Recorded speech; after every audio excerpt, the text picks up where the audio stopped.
Hey guys, welcome back to my channel. In today's video, we are working with orchids again, and we are going to be repotting a Paphiopedilum, a slipper orchid. Now this is a warm growing orchid, and I really like them. They're super easy to grow. They make good windowsill plants. They don't need a lot of light. It's a mottled leaf variety, meaning chances are it's going to be a warmer growing variety. So keep that in mind when you're looking at your Paphiopedilum. Before we get started, I am going to take a pair of sterilized scissors and clean the plant up a little bit.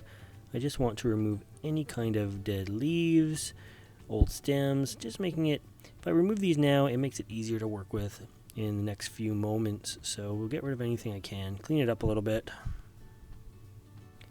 Now I like to repot my orchids every couple years, just before the media gets sour. I always sprinkle a little bit of dolomite lime on the surface of the media after I've repotted. So that's what those little white flakes are. You can see a nice healthy root here, so that's a good sign. You want to look for healthy roots as well as not so healthy roots. Give it a good look around. Now if you find something that's not so healthy, you're going to want to trim that off. There's a little bit of rot here, and I'm just going to take a pair of scissors and remove it. So give it a little cut. And if you can still see a bit of black, you probably want to cut a little bit higher up just to remove the rot. It may or may not grow back from a little bit higher up as a new shoot, a new root shoot. Always a bonus when you find a nice little division. That one came off super easy, so I will just trim up any dead or decaying old growth that's on it, and we'll plant that one up later. I am going to continue kneading away at this slowly. You want to be very careful of Paphiopedilum roots because they do snap off fairly easily.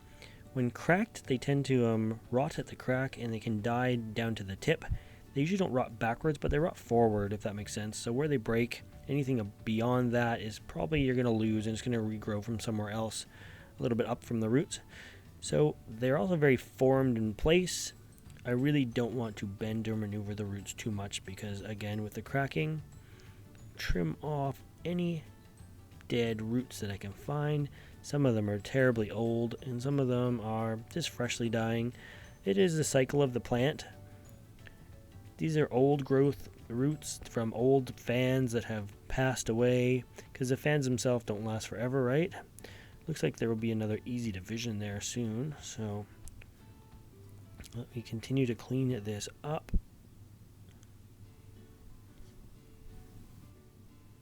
Nice new root tip here, actively growing, so that's kind of nice.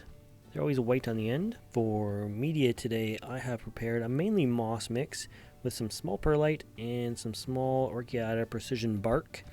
It is about a 3:1 ratio. I find for me, more moss works well because I'm a light waterer. If you're more of a heavy waterer, you may want to add more bark and less moss because the moss does hold in the moisture.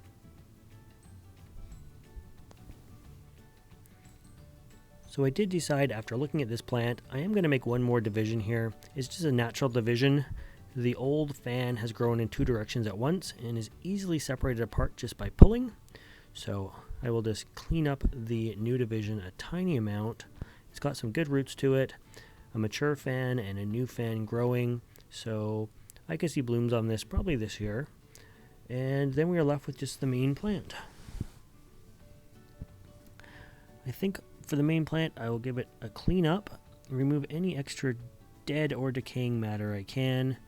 It is the problem with these plants as the old mature fans die off. They are left with some dead material in there, so it doesn't hurt to remove it. And once they are looking good, it should be ready for a repot. This consists of one old fan, and then a new one, and then a brand new one down here underneath, which is nice. We're going to have to take notice and be very careful we don't break this new growth off.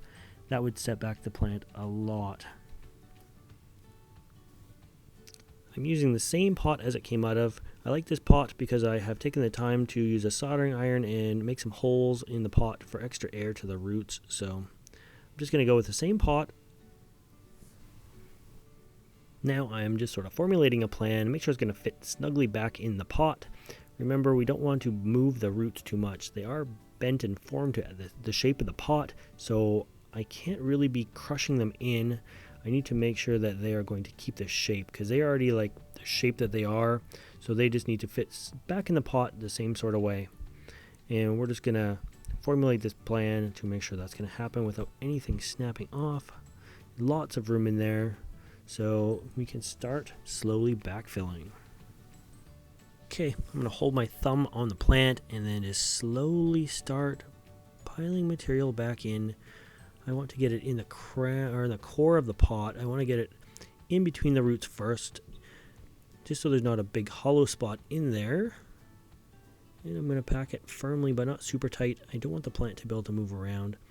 And this whole time for now, I'm just sort of holding the plant with my thumb and pushing down with my other thumb. You can see it's getting full, and there's a new growth point, and we don't want to break that off. So I will continue to do this.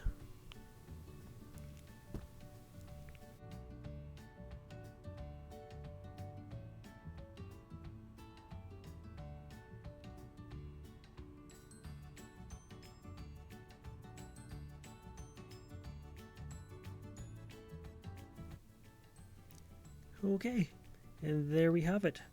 A finished repotted Paphiopedilum slipper orchid. Going to be good for a couple more years at least in this pot.